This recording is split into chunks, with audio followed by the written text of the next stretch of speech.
La veo a Pilar y a Liliana. ¿Qué haces ahí, Eduardo? Qué bueno. Estoy viendo si lo que decís es verdad o le estás verseando a esta gente. Perfecto, me parece muy bien. Bueno, Un saludo, un saludo grande una, para todos. una alegría verte. Quédate por ahí. Esto que hicimos con el jitter, lo hacemos también con el shimmer. El jitter y el shimmer tienen que ver con la fonación y también lo vamos a hacer con la relación armónico-ruido y esto que vimos hasta ahora, que es la amplitud del cepstrum. Está bueno aclarar que la relación armónico-ruido y la amplitud del cepstrum están evaluando tanto a nivel glótico como a nivel resonancial. En cambio, jitter y shimmer está asociado solo a la parte glótica. Bueno, IPI, ¿qué es el IPI?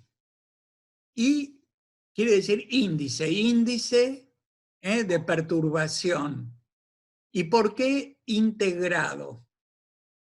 Porque la historia, aunque sea repetitiva, la tengo que hacer, es que cuando un profesional evalúa una voz con estos 4 parámetros, puede ser que 3 de esos parámetros les den normal y uno de ellos alterado. Y ahí hay diferencias entonces de criterio. Criterios más estrictos van a decir, no, hay un parámetro alterado, esta voz no está bien, está alterada. Otros van a decir, bueno, son 3 contra 1, gana la mayoría. Esta decisión de la mayoría o del valor que transgrede los valores de normalidad, eso genera falta de acuerdo en la evaluación. Entonces, este es un método gráfico que permite integrar los 4. Recuerden que estos 4 parámetros, al estar jitter y shimmer y armónico ruido, se utilizan siempre que haya F0, es decir, voz normal o con difonía leve, donde hay F0. Estará alterado, pero difonía leve. Por eso es útil para profesionales de la voz que usan la voz como herramienta, los maestros, los locutores. Pero también lo aplicamos a pacientes en general porque está bueno predecir qué va a pasar con esa voz si siguen las condiciones, digamos, de agresión a la voz. Bueno, en este ejemplo, entonces se muestra una voz que tiene valores de jitter en azul, shimmer en rojo, armónico ruido en negro y amplitud del cepstrum en verde. Cada uno de los parámetros tiene su escala, es una escala logarítmica en la mayoría de los casos, porque la percepción humana transforma los estímulos físicos con una escala logarítmica en su percepción, y entonces cada valor que se mide se coloca en su eje y se proyecta en esta diagonal que ustedes ven acá. Esta diagonal va desde voces a alteradas. Esta zona verde indica supernormalidad. Fíjense, estamos con jitter cercanos a 0,1, shimmer cercano a 0, armónico ruidos valores altos, entre 6 y 9, amplitud del cepstrum entre 0,5 y 0,7. Recuerdan que cuanto más alto la amplitud del pico del cepstrum, mejor. Así que este verde, así como hay una zona supernormal, hay una zona de superalteración. Ven en el otro extremo de la diagonal. Valores muy altos de jitter, valores muy negativos de armónico ruido, valores de shimmer también altos. Sería esta zona rosa. Así que entre esta zona de superalteración y supernormalidad hay subzonas donde en el centro está el valor umbral. Por eso ven jitter 1 justo acá en el centro, shimmer 0,3, amplitud del cepstrum. Recuerdan que de acuerdo a esta tesis de Natalia habíamos llegado a que el valor de normalidad era mejor considerarlo alrededor de 0,3, coincide justo acá en el centro, y el armónico ruido 4 justo acá en el centro. De estos 4 parámetros, ¿cuál es el más riesgoso? El azul, el jitter, porque está en la última capa dispuesto a saltar a la primera capa de alteración. ¿Ven? ¿Qué es lo que se promedia? Se promedia la contribución. Si el valor cae en la zona de supernormalidad, ¿cómo contribuye la amplitud del spectrum a la perturbación? Contribuye con 0. Y eso es lo que se está diciendo acá. La amplitud del spectrum dio 0,5 y su contribución es 0. Ya se pueden imaginar que el negro, que es el armónico ruido, da 6,05 y contribuye con 1, porque está en esta primera capa. Y el azul, que era el jitter, que dio 0,64, contribuye con 2 porque está en la última capa. 2 más 1, 3, más 1, 4, más 0, 4.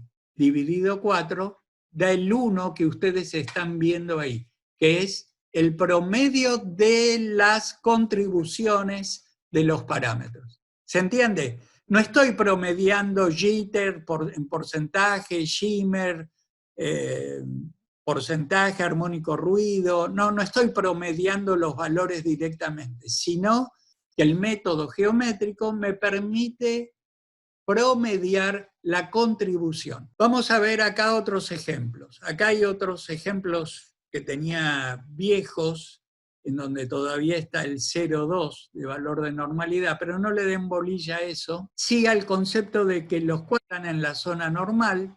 Fíjense un caso donde los parámetros se distribuyen a lo largo de la diagonal y el promedio da 2,25. Esta voz está en riesgo.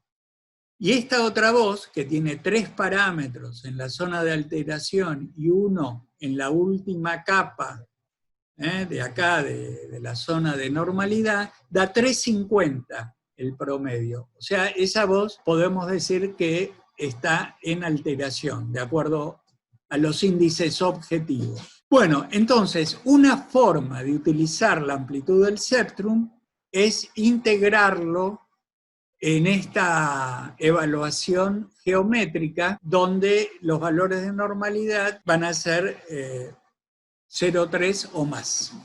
Acá tienen Anagraph o el espectrograma de armónicos, curva de energía en rojo, la curva en azul, se pinta el cuerpo, se calcula y luego se va a este botón que dice riesgo vocal donde se ve esta pantalla y donde se explica el IPI. Pero además del IPI está el IPA, que no es la cerveza, sino el índice de perturbación o de precisión articulatoria.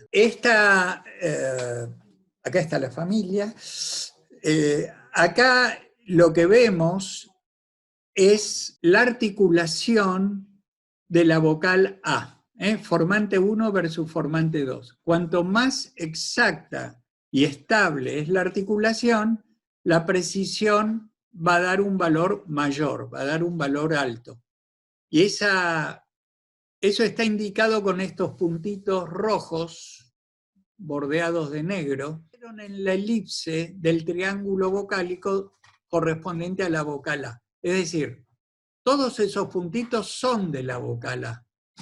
Pero la dispersión de esos puntos me va a decir si el paciente controla la articulación. O sea, es un buen indicador de control articulatorio, sin tener en cuenta la fonación. Acá son los formantes los que son medidos y aparecen con mayor o menor dispersión. El tercer índice es el de aprovechamiento de energía, que tiene que ver con la coincidencia entre los armónicos y la frecuencia de los formantes. Esto viene de la voz cantada. Recuerden que el cantante lírico, para romper ventanas y copas, tiene que meter cada armónico, cada uno de sus armónicos, tiene que corresponderse, estar en fase con la frecuencia de resonancia del tracto vocal. Y en un paciente común, ¿Por qué queremos medir el aprovechamiento de energía? Porque si esa voz es débil y nosotros le hacemos emitir un glissando ascendente o descendente y notamos que la intensidad mejora, eso quiere decir que otra frecuencia fundamental con otros armónicos asociados podrían ser mejor aprovechados y tener mayor coincidencia. Así que eso nos ayuda también a ver la evaluación de los cambios de frecuencia fundamental, que mejorarían el aprovechamiento de energía. ¿Ok?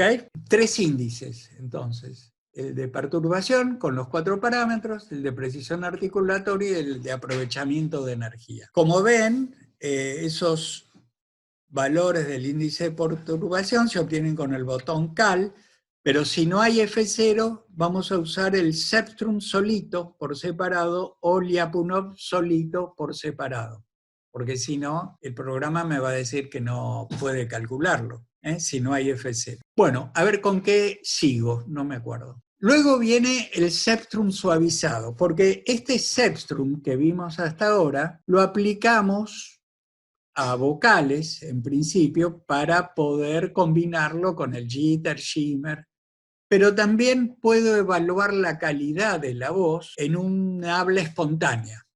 Puedo grabar voz continua, en forma continua, y ver qué cantidad de, digamos, de alteración tiene esa voz, sea por escape de aire. Este Hilbrand comenzó usando su algoritmo para evaluar el soplo, pero después se vio que como el Cepstrum no solo evalúa el ruido, sino también la coincidencia periódica de un ciclo al otro, el Cepstrum suavizado también tiene las ventajas del Cepstrum común que vimos hasta ahora. Entonces, con este Cepstrum suavizado, se puede tener una medida de voz continua, voz espontánea. Yo ahora estoy por publicar un trabajo donde mostraré distintos valores de normalidad para hombres, mujeres. El Cepstrum suavizado depende de la frecuencia de muestreo, depende si se calcula en una vocal o en una frase. Nosotros hemos diseñado una frase al estilo de Caterpillar o al estilo del Rainbow Passage en inglés. Reúne todas las características, la frase para evaluar no solo voz, sino prosodia, entonación, aspectos de contexto. Me refiero a voz en el sentido de que no es solo para evaluar la vocal, sino una serie de aspectos que tienen que ver con el acento tonal, el acento de frase, la modalidad de la frase, es decir, todo eso, esa frase, ese párrafo se llama Los Sentidos y se los podré pasar en cualquier momento, porque ya lo he pasado por ahí. Bueno, ese es el Cepstrum suavizado. Nosotros lo hemos colocado en el ATR, el algoritmo de Hilbrand, porque ahí ya directamente trabajamos con habla espontánea y habla continua, para ver el rango dinámico, el rango vocal, etcétera, etcétera. Bueno, creo que ahí terminé. Ahí voy a ir a Eva Per. Si quieren tomarse, yo voy a tomar un vaso de agua y vengo. Bueno, ¿entendieron? Porque si no, sobre el final le preguntan, o antes de que empiece Vaper, le preguntan, es un tema complejo, todo lo que vieron del Cepstrum, así que pregunten antes de iniciar el tema siguiente.